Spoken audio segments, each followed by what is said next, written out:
ating lupain. Pero kakanulo mo na yung ating nakasakupan. Oo. Hindi yung ganun eh. Ako meron nga akong isang halimbawa. Ito maraming makaka-relate dito kaya Ben.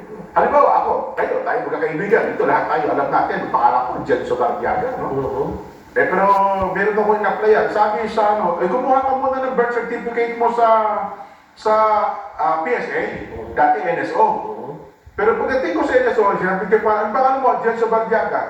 Ba't may lumalabas no record found. Hindi ka kailangan Jenso Barriaga. Wala kang record. Yes. Diba? O, yan yung nilalagay natin sa layman, sir. Yun ang typical na gandang halimbawa. Pero hindi naman yan nangangahulugan na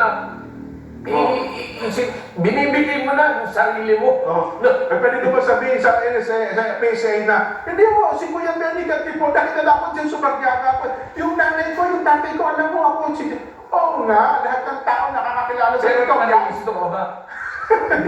Legal eh. Yun. Legal eh. Sa legal na usapan, wala kang dokumento, ikaw yung dyan sa Barriaga. Pero hindi ulit nangangahulugan na sumusuko na tayo sa laban. Hindi nangangahulugan na walang dyan sa Barriaga. Ito nga ako buhay na buhay ako Pero sa tingin ko, ang main objective ng ating butihing Congressman Marcoleta huwag nating painitin yung away. Totoo. No? Kasi kapag nagkaroon nga naman ng digmaan, yung kawawa ho dyan, hindi ho ang Amerika, hindi rin po ang China. Ayun. Tayo po kawawa dyan dahil tayo yung maliit. Pero ako sa kabilang banda, Kuya Ben, natutuwa na siya nangyayari sapagkat ang Pilipino ngayon nagkaroon ng awareness sa usapin ng West Philippine Sea. Yes. Di ba? Nalaman nila yung usaping legal. Yeah. Hindi ho kasi press release lang ang katapat ng away na yan. Yeah. Kasi ang ginagawa po ngayon is away propaganda. Nakita mo, kada may mangyayari, uy, tignan nyo, binabangga kami, tignan nyo, tinataboy kami, tignan nyo, binubugaan kami ng...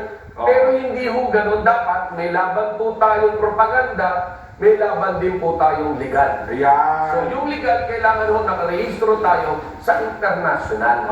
At kung hihinuhain mo nga, uugatin mo, Kuya Ben, pagka pinagtagni mo yung katwiran ni Gov. Dante, ni Commodore Tariela, isang direksyon eh.